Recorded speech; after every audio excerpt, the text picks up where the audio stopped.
함께 사랑하느니라. 이에 여자에게 이르시되 내 죄 사함을 받았느니라 하시니 함께 앉아있는 자들이 속으로 말하되 네가 누구이기에 죄도 사하는가 하라. 같이 예수께서 여자에게 이르시되 내 믿음이 너를 구원하였으니 평안히 가라 하시니라. 아멘. 오늘 제목은 누가 더 사랑하겠느냐입니다. 예수님 당시에 이스라엘 나라의 상황을 우리가 알면 오늘 본문을 더 잘 이해할 수 있습니다. 자, 여러분 이스라엘 역사를 보면 이스라엘이 남북으로 나누어지고 북쪽 이스라엘은 아수르에 의해서 이 아수르에서 멸망하고 그 다음에 남쪽 유다는 바벨론에 의해서 멸망하잖아요. 그래서 바벨론은 현재 이라크에 해당이 됩니다. 그러다가 하나님이 다시 이 바벨론 포로 70년 만에 예루살렘으로 돌아오게 하시잖아요. 돌아오게 된 것은 고레스 왕, 지금의 그 이란이죠. 이란이 과거의 페르시아거든요. 페르시아의 고레스 왕이 바벨론을 멸망시키고 이스라엘 나라를 다시 돌아가게 했잖아요. 그래서 이 에스라를 중심으로 돌아와가지고 하나님 말씀 운동을 일으키잖아요. 그래서 여러분 이스라엘 백성들이 우리가 다시는 나라가 망하는 일이 없도록 정말 하나님의 나라를 우리가 세우기 위해서는 철저하게 하나님의 말씀을 순종해야 된다는 거예요. 말씀을 순종. 그래서 예루살렘 성전에 가서 멀리 잘 못 가니까 동네마다 뭘 만드는다면 회당을 만들었습니다. 그래서 어른들 한 10명만 되면 회당을 만들었어요. 거기서 뭐 하는 거예요? 하나님의 말씀을 가르치는 겁니다. 찬양하고 거기서는 제사는 안 지내니까 기도하고 늘 거기 이제 랍비들이 있어서 또 랍비가 없으면 어른들이 좀 똑똑한 어른이 돌아가면서 성경을 읽고 가르치는 거예요. 그러니까 바벨론 포로에서 돌아와가지고 이들이 가장 힘썼던 것은 우리가 다시는 죄를 범하고 우상 숭배하고 그래서 나라가 망하는 일이 없도록 하자. 철저하게 하나님 말씀을 배우고 가르치고 말씀 중심의 나라를 세우자는 거예요. 그래서 그 중에서 나온 파 중에 하나가 바리새파예요. 바리새파는 거룩한 그리고 구별된 그런 걸 강조하는 지파인데 늘 하나님의 말씀을 강조합니다. 말씀을 이렇게 이제 넣어 가지고 다니면서 읽기도 하고 또 늘 기도하고 어떻게 하느니 경건하게 된다. 그런데 반대로 이런 사람들은 이제 온 이스라엘 사람들이 볼 때 존경받는 사람이죠. 어떻게 하느니 우리나라를 바르게 세우기 위해서. 그러나 그 당시에 하나님 말씀대로 살지 못하고 로마가 지배하는데 백성들의 세금을 좀 많이 걷어서 로마에 보내고 이렇게 자기 착복을 하고 이런 사람은 하나님의 나라의 매국노를 그 세리들 그 다음에 또 그 당시 지배하에 있다 보니까 먹고 살기가 어렵잖아요. 그죠? 그래서 지금은 복지가 좀 있지만 남편이 없거나 죽고 여자 혼자 있으면 먹고 살 길이 없는 거예요. 그러다 보면 창녀가 되는 거예요. 창녀가. 그래서 이 창녀들은 하나님의 나라에 있으면 안 되는 존재예요. 그래서 바리새인 창녀는 이스라엘 나라에 아주 이스라엘 나라에서 천시하고 무시하는 죄인들인 거예요. 죄인들. 그런데 로마의 지배하에 있다 보니까 세리들이 많아요. 또 형편이 너무 어려운 사람들이 많다 보니까 창녀들이 많은 거예요. 그러니까 이 거룩한 바리새인들이나 율법 교사들은 이런 사람들 길에서 만나면 인사하겠습니까? 너희들 때문에 우리 나라가 망한다. 이런 사람들은 인사도 하면 안 되고, 그죠? 아예 신체 접촉도 하면 안 되는 거예요. 그래서 그 사이에 또 있는 일반 대중들, 그러니까 이스라엘 나라의 예수님 당시의 상황을 보면 가장 무시받고 멸시받는 사람들은 세리들, 창녀들, 그 다음에 일반 시민들이 있고, 그 다음에 존경받는 그룹들은 바리새파들, 사두개인들, 율법 교사들, 그 다음에 그 위에는 제사장 그룹들 이렇게 있는 거예요. 그러니까 이 얼마나 하나님의 말씀을 잘 알고 하나님을 경외하느냐에 따라서 이스라엘 나라는 신정국가이기 때문에 신분이 정해지는 거예요. 하나님을 멀리하고 죄를 짓는 사람은 손가락질 당하고 매도를 당하는 그런 시대였다는 거죠. 오늘 우리 집사님 기도하신 것처럼. 근데 예수님이 오셔가지고는 누구 편을 들어줬을까요? 예, 제일 밑바닥의 사람들, 손가락질 당하는 세리와 죄인들과 같이 음식을 먹고 친구가 되어지는 거예요. 그리고 오히려 가장 위에 있는 그룹들, 바리새인, 율법 교사들 하면서는 보면 막 책망을 하고 꾸짖고 그러는 거예요. 그러니까 위에 있는 사람이 볼 때는 막 예수를 하는 말은 맞는데 자기들한테 대하는 태도를 보면, 그리고 저 죄인들을 대하는 태도를 보면 가까이 할 수 없는, 인정할 수 없는 거예요. 그러니까 이 바리새인들의 입장이 어떻겠어요? 예수가 하는 거 보면 뭔가 맞는데 그러나 포용할 수는 없는 사람, 그런 사람인 거예요. 그래서 오늘 우리가 읽은 본문에도 한 바리새인이 나오는데 이름은 시몬입니다. 이 바리새인 시몬이 예수님을 자기 집으로 초청을 해서 식사를 대접을 합니다. 자, 제가 질문해 볼게요. 이 바리새인 시몬이 예수님을 자기 집에 초청해서 식사를 대접하는 목적이 무엇일까요? 예? 책 잡으려고. 예. 다들 눈치채고 계시네요. 이 바리새인이 예수님이 너무 고마워서 존경스러워서, 그죠? 당신 정말 훌륭합니다. 그래서 초청한 건 아닐 거예요. 하시는 말씀이나 이런 거는 다 맞기는 한데 자기들을 갖다가 무시하니까, 그리고 죄인들을 가까이 하니까 한번 테스트 해보자. 진짜 선지자가 맞는지 안 맞는지 한번 테스트 해보자. 그러니까 예수님이 하시는 말씀이나 하는 모든 행동을 은혜를 받으려고 보는 게 아니고 책 잡으려고 한번 테스트 해보려고 하는 거예요. 근데 여러분, 어떤 분들은요, 설교를 듣는데도 은혜 받으려고 듣는 게 아니고 책 잡으려고 듣는 사람이 있어요. 그래서 노트에 다 적는데, 열심히 적는데 뭐 은혜 받으려고 적는 게 아니고 노예에 가가지고 목사님 이런 설교했습니다 고발하려고 적는 사람이 있더라고요. 실제로 그런 분이 있었어요. 그래서 그 목사님 쫓겨났어요. 전후 문맥 다 빼고 한 부분만 딱 잘라내가지고 적어갖고 요랬다고 고발을 하는 거예요. 이 딱 바리새인이 이런 입장인 거예요. 그런데 예수님이 그 집에 갔는데 이 중동 사회는요, 샌들을 신잖아요, 그죠? 우리처럼 운동화 신고 양발 신고 이런 게 아니고 샌들을 신고 맨발이에요. 그리고 지금처럼 포장이 아니고 모래도 많고 먼지도 많고 이제, 그러니까 땀도 나고 하니까 또 다 걸어서 다니잖아요. 차 타고 다니는 게 아니고 먼 거리를 걸어서 다니다 보니까 집에 초청 받아가면 발이 어떻겠습니까? 발이 지저분한 거예요. 근데 이제 집에 가서 식사를 하는데 보통 유대인들은 이렇게 자탁이에요. 자탁인데 약간 옆으로 비스듬히 누워서 이렇게 식사하는 문화라고. 그러면은 이렇게 서로 발이 이렇게 드러나기 때문에 냄새가 나고 막 그렇잖아요. 그래서 손님이 오면 제일 먼저 하는 게 이 배야에 물을 떠서, 세수대에 물을 떠서 발을 씻겨주는 거예요. 그래서 직접 손님이 자기 발 직접 씻든지 아니면 하인이 있으면 그 하인이 아주 손님을 존중하는 의미로 그 발을 씻어주는 거예요. 그러니까 이 발을 씻어주는 거는 그 사람을 굉장히 대우해주고, 그리고 기본적인 예의입니다. 그런데 이 바리새인은, 이 시몬은 예수님이 오셨는데 발 씻을 물도 안 주는 거예요. 하인을 시켜서 씻어주기는커녕 물조차도 안 준 거예요. 그리고는 예수님의 발이 막 흙먼지가, 그리고 땀이 나가 흙먼지가 범벅이 돼갖고 지저분하게 있는, 그래갖고 식사를 하고 있는데 그 동네에서 소문난 한 여자가 있었다는 거예요. 죄인인 여자, 모든 사람이 죄인이라는 거예요. 그런데 이 누가는 그 사람이 무슨 죄를 지었는지는 이야기하지 않아요.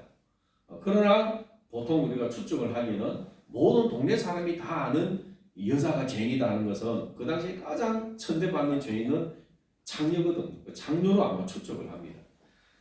근데 이 여자가 와가지고는 예수님 이렇게 비스듬히 누워 계시니까 뒤에 와가지고는 그 발에 눈물을 흘리는 거예요.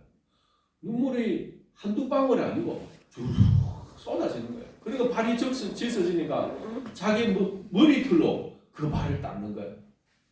그리고는 그 발에 입을 맞추고, 그리고 향유가 있는데 이 향유는 굉장히 비싼 겁니다. 마리아가 예수님의 머리에 둔 향유는 300데나리오. 그 데나리오는 하루 노동 품값이거든요. 그러니까 1년 연봉에 해당되는 가격이 이 항유예요, 항유. 이 여자가 그 항유를 가져와 가지고는 탁 뚜껑을 깨고는 예수님의 발에 붓는 거예요. 그러니까 항유 냄새가 확 나는데 이 모습을 지켜보는 바리새인 시몬이 속으로 이런 생각을 한 거예요.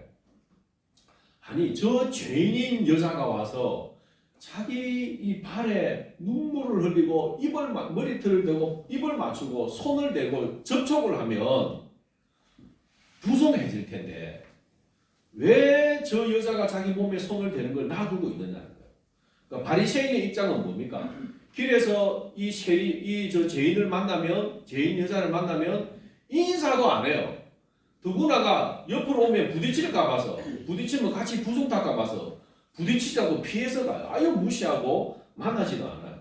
그런데 예수님은 그 여자가 그렇게 하는 동안 가만히 있으니까 이 예수는 저 여자가 어떤 여자인지 모르는 모양이다. 만약에 선지자라고 하면 자기 몸에 손을 대는 이 여자가 죄인인 것을 알고 이 부순한 여자가 왜 내 몸에 손을 대냐고 뿌리쳐야 될 텐데 모르니까 가만히 있는 거 아니냐. 그러니까 저 예수는 선지자가 아니구나. 내가 테스트 해본 결과 예수는 선지자가 아니네 라고 마음속으로 결론을 짓고 있는 거예요. 그때 예수님은 여러분 바리새인 시몬의 속으로 생각하는 걸 딱 아셔서요. 여러분 예수님은 사람의 마음에 생각하는 것도 아시는 거죠. 그러니까 진짜 선지자죠. 그죠? 그래서 예수님이 그걸 아시고는 시몬에게 이야기합니다. 시몬아, 내가 너에게 이를 말이 있다. 예, 선생님 말씀하세요. 이 돈놀이 하는 사람이 있는데, 돈을 빌려주는 사람이 있는데 두 사람이 빚을 졌다. 한 사람은 500데나리오, 한 사람은 50데나리오. 한 데나리오는 하루 노동 품값이죠. 500데나리오는 거의 2년 연봉에 해당해요. 50데나리오는 한 2달 정도 일하면 벌 수 있는 돈이에요. 그런데 이 두 사람 다 형편이 그냥 다 망해가지고 갚을 능력이 없다. 그래서 너무 불쌍해서 이 빚주는 사람이 둘 다 탕감해줬다는 거예요.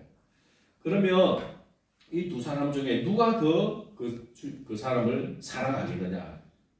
그러니까 시몬이 말하기를 내 생각에는 많이 탕감받은 자입니다. 많이 탕감받은 자입니다. 그러니까 예수님이 네 판단이 옳다. 그리고 그 여자를 예수님이 다 쳐다보는 거예요. 눈은 그 여자를 보고 입은 누구에게? 시몬에게 말을 하는 거예요. 이 여자를 보느냐? 내가 너 집에 들어왔을 때 너는 내게 발 씻을 물을 주지 않았다. 내 발에 그렇게 흙먼지가 많은데도 너는 물조차 주지 않았다. 그러나 이 여자는 눈물로 내 발을 적시고 그 머리털로 씻었다. 너는 내가 너 집에 왔을 때 반갑다고 한번 안아서 이렇게 얼굴 빗대는 인사도 한번 안 해주었지만 이 여자는 내가 들어올 때부터 내 발에 입 맞추기를 그치지 않았다. 너는 내 머리에 감람유, 여러분 감람 올리브유 있잖아요, 그죠? 우리 식용유 올리브유 그거 싸잖아요. 그것조차 내 머리에 발라주지 않았지만 이 여자는 향유를 그 비싼 1년치 연봉에 해당되는 그 향유를 내 발에 부어줘. 그래서 이 여자 이렇게 한 것은 이 여자의 많은 죄가 사함받았기 때문에 사함받은 많은 죄가 사함받았기 때문에 그게 너무나 고마웠고 감사해서 이렇게 나에게 많은 사랑을 표현한 것이다. 아멘. 그래서 많이 사함받은 자는 많이 사랑하고 적게 사함받은 자는 적게 사랑한다. 그러면서 예수님이 이 여자를 보시면서 내 죄 사함을 받았느니라 하시는 거예요. 그러니까 온 동네 사람들이 속으로 또 거기 있는 사람들이 아니 예수 자기가 뭔데 저 여자의 죄까지 사느냐 그러는 거예요. 그러니까 예수님이 뭐라고 하냐면 여자에게 내 믿음이 너를 구원하였으니 평안히 가라. 아멘. 이 여자가 죄 사함 받는 것은 무엇 때문이라는 거예요? 믿음. 그 사람들이 아니 예수님이 자기가 뭔데 저 여자의 죄를 사하는가라고 속으로 생각할 때 예수님은 이 여자가 죄 사함 받는 것은 이 여자가 가진 믿음 때문이다. 믿음. 내 믿음이 너를 구원했으니 평안히 가라. 이제는 너는 죄인이라고 고개 숙일 필요도 없고 동네 사람 피할 필요도 없고 손가락질해도 당당하게 마음의 평안을 누리고 하나님의 자녀라고는 뜨뜻한 마음을 가지고 살아가라고 하시는 거예요. 자, 여러분, 자 여기서 이 바리새인 그리고 보통 사람들은 자기가 하나님 앞에서 거룩하게 되기 위해서 무엇을 붙잡았습니까? 율법을 붙잡았습니다. 내가 율법을 지키고 내가 의를 이루어야 된다. 내가 구원을 성취해야 된다는 거예요. 자, 여러분 이 바리새인적인 생각을 가지면 내가 하나님 앞에 거룩하게 되고 구원받는 것은 내가 죄를 용서받아서 구원받는 게 아니고 내가 거룩한 삶을 살아서 율법을 잘 지켜서 열심히 신앙생활을 해서 하나님이 나를 의롭다고 해주시고 내가 구원받는다라고 생각하면 하나님 앞에 하나님의 은혜에 감사할 수 있겠습니까? 아니죠, 그죠? 예수님이 바리새인과 세리의 기도의 비유를 주잖아요. 바리새인은 기도하러 가서 무슨 감사합니까? 하나님, 나는 일주일에 2번씩 금식하고 11조를 드립니다. 하나님, 나는 저 세리나 간음하는 자들과 같지 않음을 감사합니다.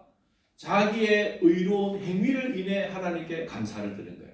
하나님의 은혜에 대한 감사가 아니고 자기의 의에 대한 감사를 드린 거예요. 그러나 세리는 감히 고개를 들지도 못하고 엎드려서 하나님 나를 불쌍히 여겨주십시오. 하나님 나는 죄인입니다. 기도합니다. 두 사람이 기도 마치고 내려올 때 누가 더 어렵다고 했습니까? 이 세리 죄인이 회개한 죄인이 어렵다고 해요. 이 회개한 세리는 하나님의 은혜로 내가 용서받았으니 너무나 감사합니다. 하나님 사랑합니다라고 고백을 하겠죠. 그러나 바리새인은 어떻게 하겠습니까? 내가 의롭게 되었고 내가 열심히 해서 구원받았으니 나는 내 의를 자랑하고 나를 내세우고 그죠? 죄인들을 무시하고 하나님의 은혜에 대한 감사가 없는 거예요. 그러다 보니까 어때요? 늘 사람들을 책망하고 비판하고 판단하고 자기를 높이는 그리고 다른 사람을 무시하는 이런 결과를 가져오게 되는 겁니다. 여러분 우리의 신앙생활도 마찬가지입니다. 우리의 신앙생활에 우리가 다 붙잡아야 될 것은 하나님의 은혜입니다. 아멘. 하나님의 은혜를 붙잡아야 됩니다. 여러분 이스라엘 나라에 하나님이 엄청난 시련을 많이 주었습니다. 나라가 망하고 그죠? 우리 구약의 마지막이 말라기잖아요. 그죠? 신약의 처음이 마태복음 세례 요한의 등장이잖아요.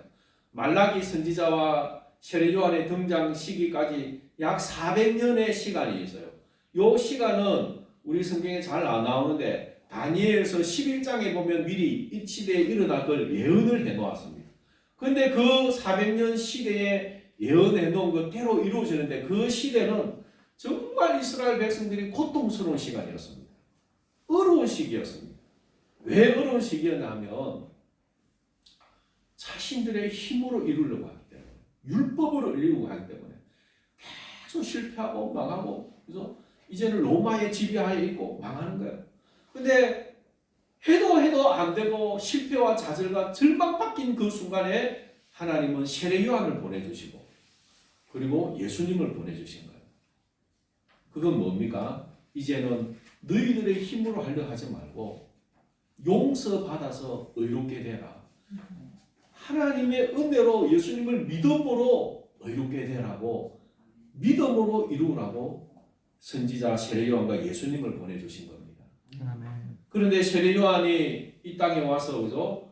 예수님을 증거하고 말씀을 전했을 때 사람들이 어떤 반응을 가졌느냐 하면 오늘 읽은 말씀에 누가복음 7장 29절과 30절에 보면 모든 백성과 세리들은 이미 요한의 세례를 받은지라 이 말씀을 듣고 하나님을 의롭다 하되 그러니까 세례 요한이 회개하라 천국이 가까워느니라고 사람들의 죄를 책망을 했잖아요. 죄인들을 책망을 했습니다. 그런데 그 말씀을 들은 이 보통 사람들, 죄인들은, 세리들은 회개를 했어요. 회개. 하나님 내가 잘못했습니다 하고 요한에게 세례를 받았습니다. 그 세례를 회개의 세례라고 하잖아요. 그리고 그 세례를 받은 사람들은 나중에 예수님을 세례 요한이 보라 세상 죄를 지고 가는 하나님의 어린 양이로다 하고 예수님을 가르쳐 주잖아요. 그 사람들은 자연스럽게 예수님에게 와서 예수님의 말씀을 듣고 예수님을 믿은 거예요. 그러나 바리새인들 율법교사들은 그의 세례를 받지 않겠죠. 나는 내가 율법을 잘 지킴으로 내가 의롭게 되는데 왜 내보고 회개의 세례를 받아라느냐는 거죠. 그래서 이 사람들은 그들을 향한 하나님의 뜻을 저버렸다고 하는 거죠. 하나님의 뜻을 저버렸다. 여러분 우리가 의롭게 되는 것은 내가 열심히 해서 되는 게 아니고 예수님을 믿음으로 하나님의 은혜로 의롭게 되는데 그 은혜를 내가 회개하고 은혜를 의지하는 걸 믿음으로 나가는 걸 하지 않고 끝까지 내 의를 가지고 구원받으려고 하는 것은 하나님의 뜻을 저버리는 것이라는 거죠. 그리고 여러분 우리의 구원뿐만 아니고 우리가 인생을 살아가는 것도 마찬가지입니다. 내가 열심히 노력해서 잘 살아야 하나님의 은혜 없이 내 힘만으로 살아가려고 하면 하나님은 우리에게 실패를 안겨줍니다. 너 힘으로 안 돼. 실패를 안겨줍니다. 하나님의 은혜가 아니면 나는 살아갈 수 없습니다. 하나님의 은혜를 의지하고 하나님을 붙들고 그 말씀에 순종해서 내 최선을 다해 살아갈 때 하나님이 우리의 길을 열어주시는 겁니다. 그렇다고 하나님만 믿습니다 하고 나는 아무것도 안 하고 가만히 있으면 안 되는 거죠. 여세 동안 힘써 일하라고 했잖아요. 그렇죠? 힘써 일하라. 하나님을 의지하고 하나님의 은혜가 아니면 살 수 없음을 철저하게 깨닫고 내 최선을 다해 살아갈 때 하나님이 우리의 인생을 붙들어 주시는 겁니다. 아멘. 우리의 구원의 방편인 그죠? 은혜를 의지하는 신앙이 있어야 됩니다. 로마서 4장 7절 주부에 있습니다. 한번 읽어볼까요? 불법이 사함을 받고 죄가 가려짐을 받은 사람들은 복이 있고. 이거는 사도 다윗이 한 시편 이야기를 바울이 인용을 하고 있죠. 다윗은 열심으로 나름대로 살았지만 결정적인 범죄를 지잖아요. 그죠?